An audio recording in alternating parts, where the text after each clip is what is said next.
Okay, bismillahirrahmanirrahim. Hari ni kita akan ulang kaji. Kita akan ulang kaji struktur nefron. Okey anak-anak, ini ialah nefron lah ni. Sepanjang ni kita panggil ini nefron. Nefron ni ada kat mana? Ada dekat ginjal awak lah. Okey, ini salur darah dari eferen dan juga eferen daripada ginjal, dalam ginjal tu. Okey anak-anak, berkenaan dengan nefron, mari kita fokus pada nefron ni. Apa proses yang kena tahu yang berlaku di sepanjang nefron kita ni? Dia ada 3 proses. Proses pertama, kalau sebut soalan tanya proses tu, dia nak tahu proses tu yang dimaksudkan. Proses pertama ialah ultraturasan dalam bahasa Melayu. Okey. Dan yang kedua ialah penyerapan semula. Okey. Penyerapan semula, ejaan mesti betul. Dan yang ketiga ialah rembesan. Apakah yang berlaku ketika ultraturasan? Turasan ni maksudnya berlaku proses penapisan lah. Okey, so kalau macam guna penapis, bahan yang besar akan tersangkut dekat penapis tu kan. Jadi bahan yang bersaiz kecil akan boleh melepasi penapis tu. That's the same concept happen here lah. Okey, dan proses yang kedua ialah penyerapan semula. Penyerapan semula ni anak-anak maksudnya daripada nefron, daripada tubul nefron tu, dia keluar daripada nefron. Okey, so dia masuk ke dalam kapilari darah. Diserap semula, masuk ke dalam kapilari darah. Sebab itu anak-anak, dalam struktur nefron ni ada kapilari darah tu. Ni kapilari darah. Okey, dan rembesan pula maksudnya daripada sekeliling nefron tu masuk, bahan tu akan meresap ke dalam, bukan meresap atau diangkut ke dalam nefron. Bahan tu akan diangkut ke dalam nefron lah, masuk semula. Kenapa dia panggil rembesan untuk bahan yang memasuki nefron tu? Dia masuklah nefron. From here, dia masuk dalam nefron. Kenapa? Sebab bila dia duduk dalam nefron, sampai sini nefron ni, bahan tu akan disingkirkan sebagai air kencing. Jadi apa yang kita nak singkirkan? Dia perlu stay in the tubule nefron. Dia perlu berada dalam tubule nefron tu. Boleh faham setakat ni? Cikgu minta maaf tulisan cikgu tak cantik sebab cikgu tak ada lapis ni. Okay, jadi kan boleh kita mula ingat tahu 3 proses ni. Okay. Jadi di manakah berlakunya proses ultraturasan ni? Senang sahaja anak-anak. Ultraturasan berlaku di sini. Okay. Awak nampak tak? Ini kita salur darah yang kecil-kecil ni kita panggil sebagai dia banyak. That's why kita nampak macam dia bergumpal, tapi dia sebenarnya actually jaringan. So kita panggil dia sebagai glomer. So here is glomerulus. Glomerulus. So bahan daripada glomerulus ni dia boleh meresap masuk ke dalam kapsul Bowman hanya jika bahan tu bersaiz kecil. Jadi nanti juga akan bagi teknik mengingat bahan apa yang boleh pass through, bahan apa yang boleh meresap masuk ke dalam kapsul Bowman, bahan apa yang tidak boleh. Okey. Okey, seterusnya ialah anak-anak penyerapan semula. Sebenarnya penyerapan semula dan rembesan dia berlaku di sepanjang tubul nefron ni. Tetapi buku teks awak akan membincangkan maksimumnya di kawasan mana berlaku pengangkutan bahan tersebut, sama ada secara diffusion, resapan, atau pengangkutan aktif, atau osmosis, atau pengangkutan pasif. Itu yang kita nak bincangkan. Jadi hari ni cikgu akan share teknik mengingat. Okey, teknik mengingat bahan-bahan tu. Boleh? Cikgu padam ni sikit sebab cikgu memerlukan ruang. Okey. Alright. So ada apa tu? Cikgu suka guna buku teks. Nanti awak kena rujuk buku teks juga. So cikgu membincangkan diagram dalam buku teks ni lah. Okay. So rumus yang cikgu buat ialah cikgu menggunakan nombor 1 hingga 4. Jadi kalau berguna untuk awak, okay, awak gunalah. Okay. So cikgu namakan bahan yang tidak boleh pass through ni, tidak boleh meresap masuk dalam kapsul Bowman ni. Okay, dia tidak boleh. Bahan yang tidak boleh meresap masuk ni ada 3. So kat sini kita 3 pangkah. Maksudnya ada 3 bahan yang tidak boleh meresap masuk ke dalam kapsul Bowman. Okay, jadi kalau glomerulus kita tu rosak, meradang, berlaku keradangan, barulah dia boleh pass through. Okay, bahagian tubuh belingkar proksimal ni tadi 3 pangkal, right? Dekat sini ada 4, tapi anak panah keluar. Okay, anak panah keluar tau. Anak panah keluar tu maksudnya apa tadi? Penyerapan semula. Keluar daripada nefron kita. Okay. Sini 4, right? 4. Okay. Lepas tu, liku Henle menurun ni ada 1. Ni ikut maksimum lah. Okay, maksimum. Dia berlaku semuanya. Tapi this is what your textbook discuss lah.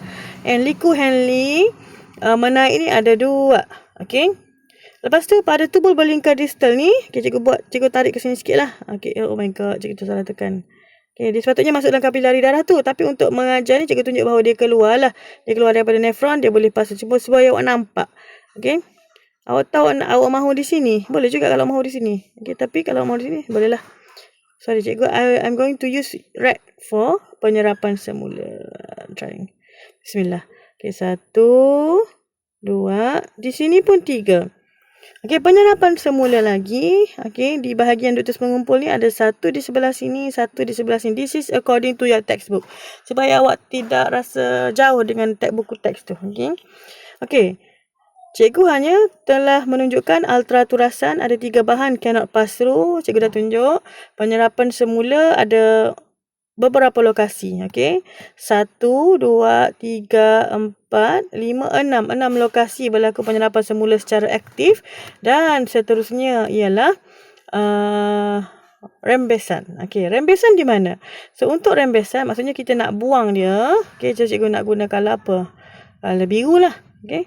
1, 2, 3. Hanya di sini saja yang diterangkan di dalam buku teks awak lah. Sebab tu bila buat esei dalam buku teks awak dia cakap penyerapan semula di tubul berlingkar proksimal. Penyerapan semula di liku Henley. Awak pun kena buat ayat macam tu. Sebut locationnya, sebut bahan yang diserap semula atau dirembeskan. Boleh? Okey, jadi awak dah bersedia nak tahu apa bahan-bahan ni dengan menggunakan rumus 3 pangkal 4, 1, 2, 3, 3, 1, 1. 3 pangkal 4, 1, 2, 3, 3, 1, 1. Boleh? Alright. So, apakah 3 bahan yang tidak boleh tidak boleh meresap masuk ke dalam kapsul Bowman tu?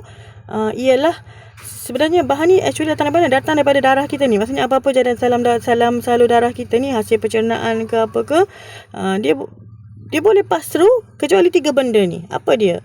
Yang pertama ialah dia akan stay di dalam salur darah kita lah disebabkan oleh saiz molekul dia besar. Okey, yang pertama ialah protein plasma. Okey, protein plasma. Yang kedua ialah platelet. Okey, dan yang ketiga ialah sel darah merah. So sepatutnya dalam salur nefron kita tu anak-anak tidak boleh ada sel darah merah kecuali kat sini dah bocor. Dekat bahagian glomerulus ni dah bocor. Barulah salur darah merah tu boleh ada dalam nefron dan seterusnya boleh disingkirkan. Jadi kalau air kencing awak tu ada darah merah maksudnya bahagian glomerulus ni sudah bocor. Okey, sebab dinding glomerulus tu memang sangat nipis. Okey, so jadi kenapa sel darah merah, protein plasma, platelet tidak boleh meresap masuk ke dalam kapsul Bowman? Sebab saiznya besar. So di sini kita berbicara mengenai saiz. Boleh? Okey, sekarang mari kita bincang dulu bahan yang diserap semula. Anak-anak sebenarnya senang saja bahan yang diserap semula ni. Okey. Bahan yang diserap semula oleh badan awak ialah yang pertama, awak ingat badan awak sangat memerlukan air. Okey, tapi sebenarnya kalau ikut penerangan dalam buku teks, disebabkan oleh peningkatan bahan lain dululah baru ada dipanggil peningkatan zat terlarut, barulah ada resapan air. Tapi tak apa, untuk mengingat ni cikgu nak bagi awak ingat air dululah. Okey, air. Kalau air diangkut secara meresap keluar daripada nefron secara osmosis. Jadi cikgu tak perlu tulis. Awaklah tulis kat sini nanti nota awak tu osmosis. Okey. Lepas tu dekat rumah ada garam kan? Awak pun kalau orang cakap jangan makan bahan tinggi garam nanti buah pinggang rosak. Sebab inilah. Sebab garam kalau dalam bahasa kita garam di rumah tu ialah NaCl kan? Na plus dan juga Cl minus. Cuma yang berbezanya kat sini cikgu kena sebut. Untuk first time cikgu kena highlight. Na plus kalau H2O tadi secara osmosis. Na plus secara diangkut ataupun dipump secara pengangkutan aktif. Tetapi Cl minus meresap. Dia panggil dia resapan. Dia resapan berbantu. Secara pengangkutan pasif. Bukan resapan batu, secara resapan. Pengangkutan pasif. Na plus dengan Cl minus ni secara pengangkutan pasif. Okey, air sudah, Na plus sudah, Cl minus sudah. Apa lagi yang belum? Okey, yang belum ialah kalau dalam darah kita kan dah lalu sistem pencernaan semua. Jadi mestilah ada glukosa dan kawan-kawannya. Glukosa dan asid amino.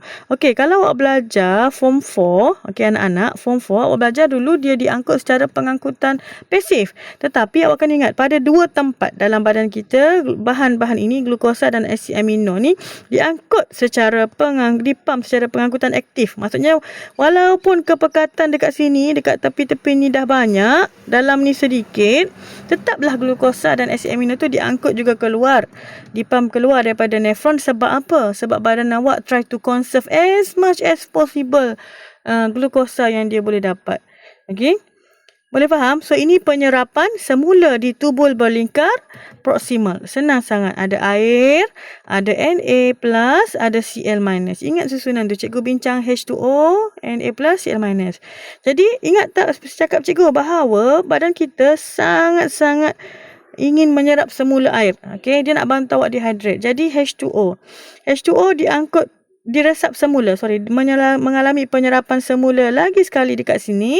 Okey, secara osmosis juga.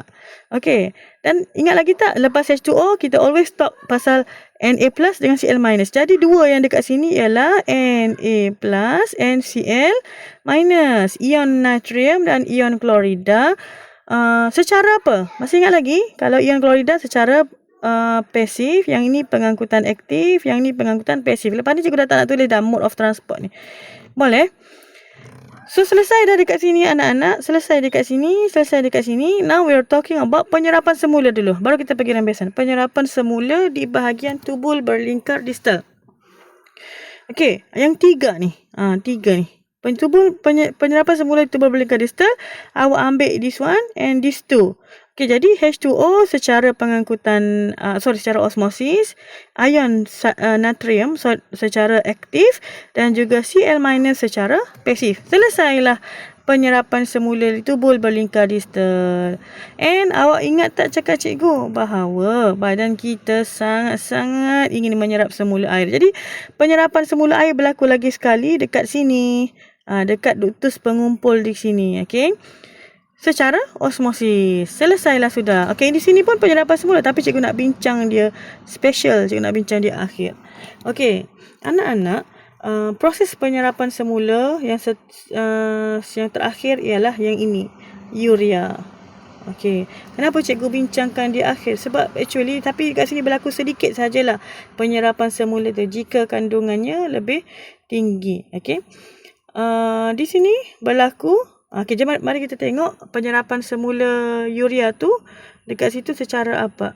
Warna hijau secara pengangkutan pasif. Maksudnya dekat sini ni secara pengangkutan pasif. Hanya jika urea dekat tepi ni sedikit, di dalam ni banyak, maka berlakulah pengangkutan pasif. Okey, sekarang mari kita bercakap kenapa urea cikgu bincang akhir, sebab dia special. Sebab pada mulanya urea ni anak-anak dia telah dirembeskan di sini. So salah satu daripada tiga anak panah ni kepunyaan urea secara pengangkutan aktif. Semua rembesan berlaku secara pengangkutan aktif. Kalau tak percaya, mari kita tengok buku teks kita ni. Okey. Nah, anak panah dia ni anak-anak warna oren. Mari kita tengok reference buku awak. Oren ialah pengangkutan aktif. Okey. So pertama ialah urea. Okey, yang kedua, awak ingat lagi tak belajar dulu pengangkutan aktif?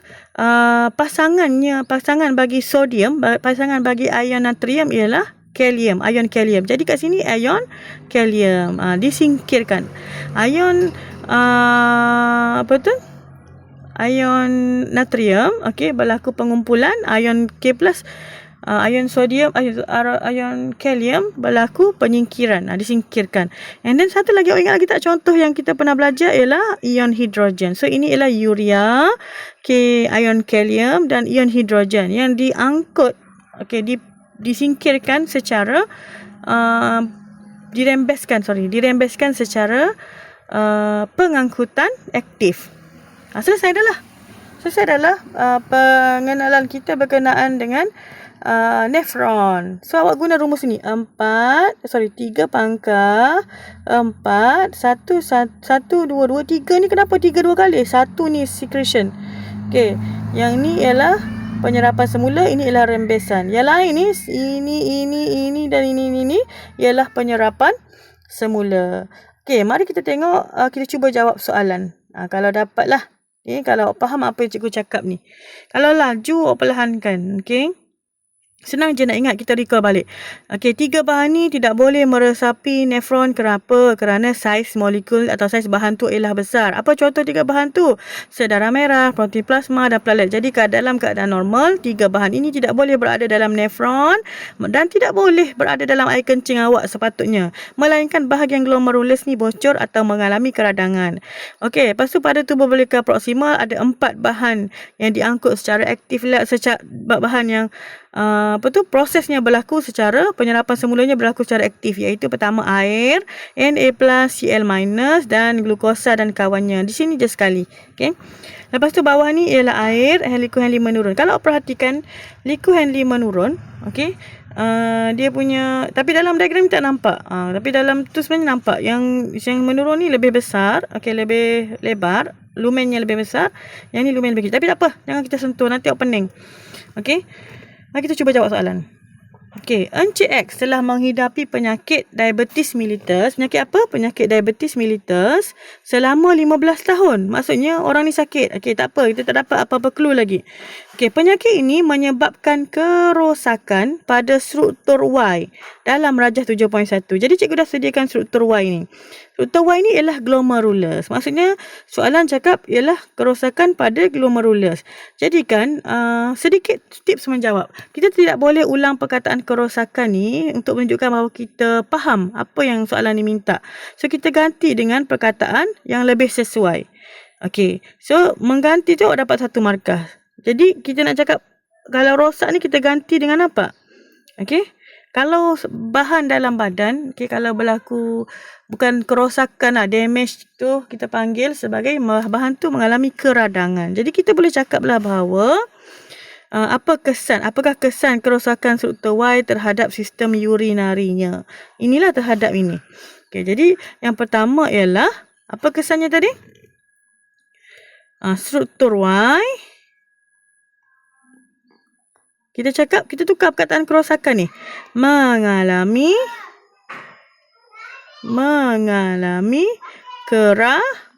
keradangan. Kecederaan lah keradangan tu. Kalau dalam tisu biasanya kita panggil dia macam membengkak and so on lah, dia rosak. Okey, meradang, rosak, merah gitu. Okey. Jadi kan apa jadi bila glomerulus ni tadi rosak atau mengalami keradangan? Ingat tak cikgu cakap? Proses apa berlaku dekat sini? Proses ultraturasan. Proses di mana berlaku penapisan. Yang mana 3 bahan tidak boleh pass through tu. Apa dia 3 bahan tu? Glukosa. Allahumma salli ala Muhammad. Salah sudah. Bukan glukosa anak-anak. Jangan. Banyak ialah sel darah merah. Platelet. Okey. Platelet. Dan juga protein plasma. Tapi sekarang glomerulus tu telah rosak. Okey. Jadi apa yang berlaku? Huraikan kesan pada sistem urinarinya. Proses apa kat sini? Ultraturasan. Sepatutnya dia mungkin rosak sedikit. Tak mungkin semua. Jadi kita boleh cakap proses ultraturasan.